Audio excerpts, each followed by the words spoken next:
La filami wanko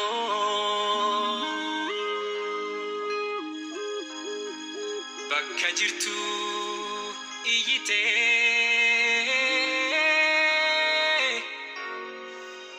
lamuti ninarratti indichisi jette arraja se dagatus arratu endagatu abacha oh oh harma murano de indagatu yumile abacha oh oh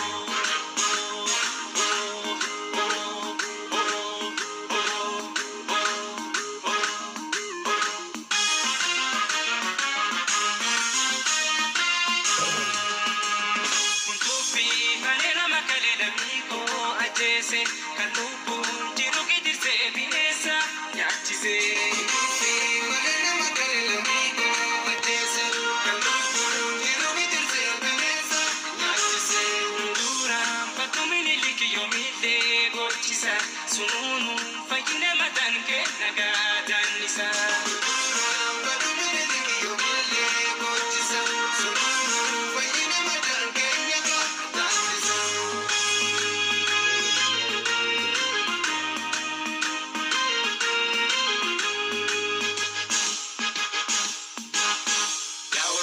Arrasuan undifne ya oromo arrasuan undifne akawan firra dorku dadamne akawan firra dorku dadamne inga baru lamudi nazomne hoy ega jadi sunkenan tolle afan mannu wali galle ega jadi sunkenan tolle afan mannu wali galle ega jadi sunkenan tolle afan mannu wali galle ega jadi sunkenan tolle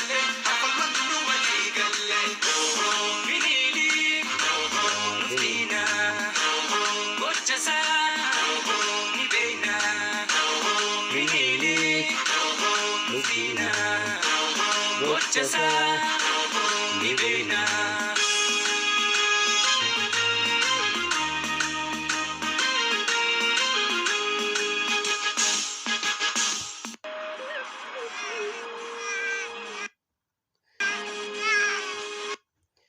Assalamu alaikum warahmatullahi wabarakatuh. Akkam jirtan fayyaanaaf jirtanii ummanni Oromoo bahaa dhiha kaabaaf kibba bakkuma jirtanitti nageenyi kiyya isin haadha qabu isiniin jedha.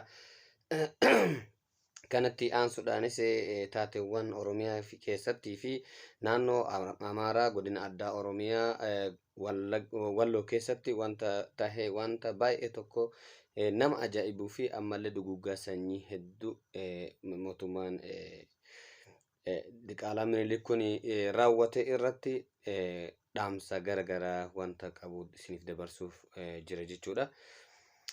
Baay'inaan guyyaa har'aa wanti tahe wanta baay'ee tokko nama ajaa'ibuudha. Kana keessa inni guddaan wanni nama ajaa'ibu maal yoo ka jennu taate mootummaan biltsiginnaa yookiin mootummaan Abiyoot Kaasahee jechuudha. Wanta nama ajaa'ibu dalage guyyaa har'aa maalifi qabsoytoonni Oromoo sabboontoonni qaqqaaliin jajjabeen Oromoo TV TDF waliigalteedhaan magaalaa Shawaa Roobit qabachuun isaanii hubatamee jira. Magaalaa tana irraa qabamuun baay'ee tokko isa rifachiise. Waraana liyyuu haylii yookaan immoo tiyyuu Amaaratii fi akkasumas immoo tiyyuu waraana Makalakaayaa ka booji'aman jechuudha. Warra booji'aman warra waraanaan marfamanii qabamanii harka kennatan maaliif harka kennatan jechuu irraa ka'e jechuudha. Diroonidhaan haleellaa guddaa irratti raawwatee jira. Waraanuma isaati irratti jechuudha. Waraana Makalakaayaa irratti jechuudha. Rukuttaa hagana hin jedhamne diroonidhaan guyyaa har'aa irratti raawwatee waraana isaa haafi gimmaashi jechuudha. Warra achi dhaqan daaraa godhee jira jechuudha. Abiyoot Kaasaheedha. Kun jechuun maal jechuudha inni moohamuu isaati ka agarsiisu. Moohamuu isaati jechuudha. malee miidhaa gara biraatitti geessuu miti. Waraanuma isaa ka harka kennate maaliif hin dhumina? Maaliif harka kennattanii jechuu agarsiise jechuudha. Kuni baay'ee tokko injifannoo caalu waraanni bilisummaa Oromootii fi TDF argachuu isaanii argamsiise mul'ise jechuudha. Kanumatti aansuun immoo tuyyuu ammallee imalli isaanii eega Shawaa Roobit eega qabamtee booda jechuudha. Xaayee eega to'atanii booda waraanni bilisummaa Oromootii fi TDF gara magaalaa Dabra Birhaan itti socho'aa jiran jechuudha. Amma suduudan akka ajaa'ibaatitti itti jabeessanii waraana ciccimaadhaan humna jajjabeeffatanii jechuudha. Gara magaalaa Dabra Birhaan imalaa jiranii jechuudha. Baay'ee tokko nama gammachiisa. Lafe lammii wankoo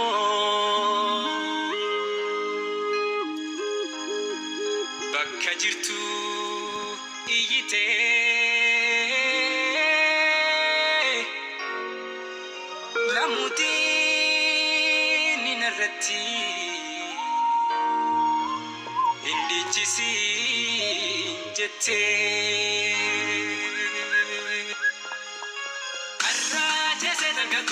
Arratu endagatu abacha arma murano de indagatu yomile abacha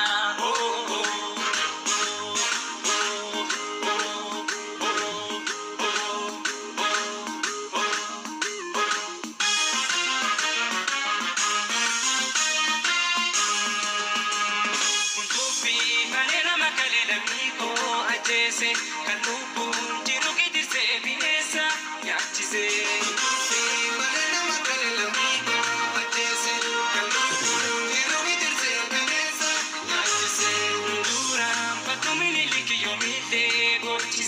sununu fayina matan ke nagadanisa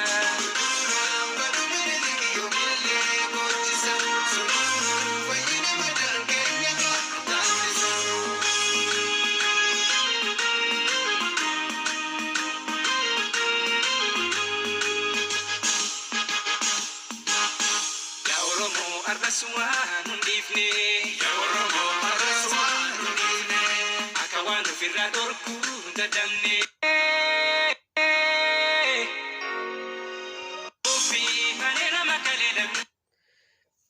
okay baay'ee tokko waan nama yaadachiisaa sirbii Shukrii Jamaal kun jechuudha. Maaliifi duguuggaa sanyii Minilik raawwate aanolee fi calanqoon irratti jechuudha. Kanaan wal baay'ee tokko lola yeroo ammaa kana deemaa jiruun baay'ee tokko wal fakkaata. Maaliifi Abiyyoot Kaasaayee yookaan immoo tuyyoo Dr. Abiy jedhamee ka yaamamu kunilleen duguuggaa sanyii ummata Oromoo Walloo irratti raawwatee jira jechuudha. Maaliifi dirooniin guyyaa torban tokko ol dhahaa ture. Akkasittillee immoo tuyyuu ijoolleen Oromoo tokko uf duuba hin deebine jechuudha. Qabsoo isaanii ciniinnatanii ka du'e awwaalaa jechuudha. Boohicha tokko malatti abdii guddaadhaan ciniinnatanii qabsoo isaanii waraana bilisummaa Oromootii fi TDF wajjin hiriiranii qabsoo akka ajaa'ibaatti itti jiran jechuudha. Duguuggaa sanyii mootummaan kun irratti raawwataa jiru gara waraana lafaatiin fi gara diroonitiin yookaan xiyyaaratiin jechuudha. Lola san odoo takka jalaa hin illaafatin warra du'e rabbi isaaniif haa araaramu. Awwaalachaa kan mootiyyuu dhukkubsates wal'aannachaa akkasumatti qabsoo isaanii itti fufanii jiran jechuudha. Oromoonni hafan hoo maal eegan jechuudha. Oromoonni hafan Oromiyaa keessattuu Oromiyaa keessa ummanni Oromoo hagaan aatti dammaqee hin jiru jechuudha. Hin dammaqne ammallee hin jiru. Maaliifi ummanni Oromoo haga ammaatitti odoo ka dammaqu taate karaa cufuunii fi wanta garaagaraatiin mootummaan kun silaa qaata kufee jira jechuudha. Ammallee mootummaan kun kufaatii qarree gubbaa jira. Kufamee harkaan qabameetiin awwaalamuu qofatu hafa jechuudha. Kanaafi ummanni Oromoo bahaadhii hakaabaa kibba akkuma jirtanitti waliigalteen tokkummaan keessan itti haa cimu. Cimtaniitiniin ummanni Oromoo cimee mootummaa gabroonfataa saba nyaataa kana ofirraa buqqisuun itti haa fufu jedha. Maaliifi walloon duguggaa sanyii irratti raawwatu jechuun ummata Oromoo lafarraa balleessuudhaaf karoora duraan karoorfatanii nafxanyoota waliin qaban argisiisa jechuudha. Kanaaf mootummaa kana kufee jira, innillee ekonomii waan maraan bu'ee jira jechuudha. Kanaafuyyuu duguggaa sanyii inni ummata Oromoo irratti raawwataa jiru kana cimsinee ummanni Oromoo marti fuula dura dhaabachuudhaan sirna kana buqqisuun dirqama lammummaa Oromooti isiniin jedha.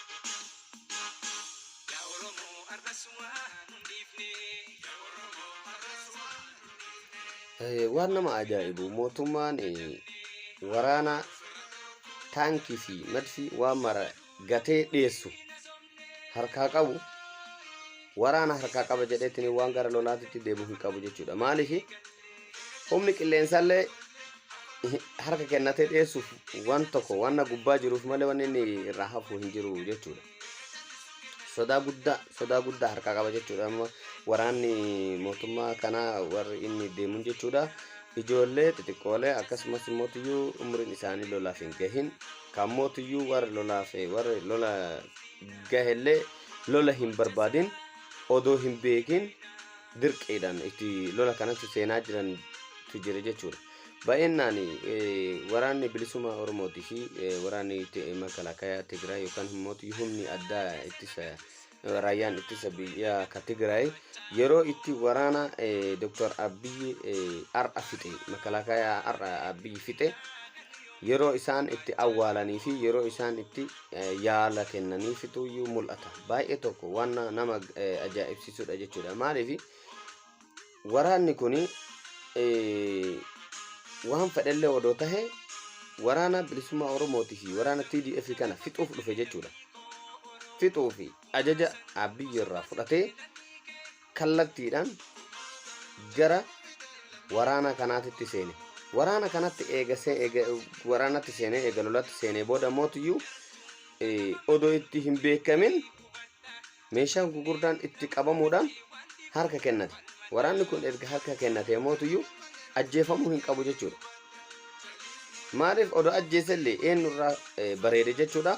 Waraanni TDF fi waraanni adda bilisummaa Oromoo odoo waraana kana akka fixu taate shakkii wahii irraa waan qabuuf kanaaf ajjeese jechuu dandeenya. Yookaan immoo kanaaf fixan jechuu dandeenya. Laakiin immoo mootummaan kun waraana ofii ergee waraanni kun immoo eega qabameerra. Eega booji'ameerra jechuudha. Maaliif lubbuun jiraata waraanni kun? Maaliif harka kennata? Erga harka kennate immoo lubbuun hin jiraatinii ka jedhu gubbarraa humna qilleensaatiin odoo waraanni kun odoo konkolaachisaan kun alaamaa hedduu argisiisaa jiru. Odoo alaamaa hedduu argisiisaniitiin waraana booji'ame ta'uu fi waraana makalaakaa ta'uu isaanii odoo beeksisaniyyuu gubbarraa ibidda guddaa itti roobsuudhaan waraana hedduu ajjeesanii galaafatanii waraana hedduu mootiyyuu miidhaa guddaa irraan gayan jechuudha. Waan nama ajaa'ibu. Waraanni hafe akkamiin amanee waraana mootummaa kanaaf loluu danda'a? Waan nama ajaa'ibudha. Akkamiin waraanni hafe kuni yoo isaanitti waraana san guutuu fixanii jiran jechuudha. Fixee jira jechuudha. Biyya akka yaada isaatitti waraana san warra harka kennate kana kaarra dirooniin dhaye kana akka isaatitti sila waraana kana fixee jira. Mistirri kun isa jalaa hin bahu. Kanaafuyyuu mootiyyuu waraana hafellee mootiyyuu asuma ergaa jedheetiin yaada jechuudha inni. Kun immoo tuyyuu ministeerri guddaan jalaa bahee jira. Waraanni immoo tuyyuu warri harka kennate warri qabame warri duroon inni dhahellee kamiidhamellee kun yaala argataa jira. Kan immoo tuyyuu du'e awwaalanii jiranii. Akkasiin salphina Abiyoot Kaasayee guyyaa har'aa wanna baay'ee tokko nama saalfachiisu ammallee mootiyyuu nama ajaa'ibsiisu irratti mul'ataa jira jechuudha. Kuni kufaatii caaluudha jechuudha. Akkasumas mootiyyuu paarlaamaa haaraa ijaarate paarlaamaan inni ijaarate illee keessaa dheessaa jira. Ministeeronni garaagaraa biyya keessa yeroo isaan dheessan amma baay'inaan dheessaniitiin yeroo isaan itti gara alaatti baqataa jirantu mul'ata. Kana jechuun mootiyyuu mootummaa odoo hin taane kun amma argitanii bulchiinsa gandaatiyyuu hin fakkaatu jechuudha. Maaliif daayirektiliin gara lolaatitti seenee jira. Lola keessa eega seenee mootiyyuu gara ittiin bahu wallaalee waraana ufiitiyyuu ofirra garagalee ammaan tana fixaa jira jechuudha. Warri bilchiginaa Amaaraa mootiyyuu gara itti dheessanis dhabanii jiranii amma immoo naannoo isaanii magaalaleen gara irraa qabamtee jirti. Dabra Birhaan yoo irraa qabamte hoomuu tokkoyyuu waan isaanii inaaf hafuu hin jiru jechuudha. Kasaaraa guddaa seenanii jiranii warri Hayzoo jedheetiin Abiyoot Kaasayee gara lolaatitti qajeelche amma ufiyyuu booyaa jira jechuudha. Mootummaan kun yeroo ammaa kanatti yoo harka kennatullee taate bilchiginnaan Amaaraa hin dhiiftu jechuudha. Maaliif miidhaa guddaan irra gahee jira. Humni namaa dhumee jira. Qabeenya dinagdee isaanii guutuun barbadaa'utti jira. Baay'inni isaanillee hir'atee jira. Akka duraan isaan Hayzoo Zarraaf odoo jedhanii warra amma lubbuu callaan keessa jirtii fi Gondariif Gojjeemiif Bahardaariin keessaa dhiyeessee gara Finfinnee galetu amma Hayzoo infalmanna illolla infinna junta awwaallee abaa awwaallee shanee awwaallee jedhanii amma awwaalla jedhanii tattaafataa jiran jechuudha. Warra Sumaalee warra lubbuu ofii jiraachisuuf gara Finfinneetitti dhiyeessanii baqatummaadhaan maqaa karaa baqatummaatiin amma jiraachaa jiran jechuudha. Warri guyyaa dhiyoo kana hiriira irratti baheetiin lafa dhiitusun jechuudha. Kanaaf mootummaan kun kufee jira. Kufaatii isaa mootiyyuu inni itti aanu wanni mul'isu kaampaaniin Safarikoomii magaalaa Finfinnee keessatti hojii jalqabuuf qophii mara xumuree ture guyyaa har'aa yeroo achi keessaa itti dhiyeessutuyyuu mul'ata jechuudha. Maaliif nageenyi biyyattii sanii nageenyi magaalattii sanii baay'ee tokko sodaachisaa waan ta'eef kanaafuyyuu kaampaaniileen garaagaraa biyya san keessaa dhiyeessuuf qophii gurguddaa irra jiranii kun immoo kuuwwan dhiyeessanii jiran jechuudha. Baay'ee tokko kufaatii caaluudha jechuudha. Kanaaf warri maamiltoonni kiyya sabboontoonni qaqqaaliin warri sagalee kiyya kana dhageettan share like subscribe naaf gochuudhaan maatii kiyyatti makamaa isiniin jedha. Asumaan Shukrii Jamaal waliin nagaa naaf jiraadha isiniin jedha.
Sun kenan tolle afan man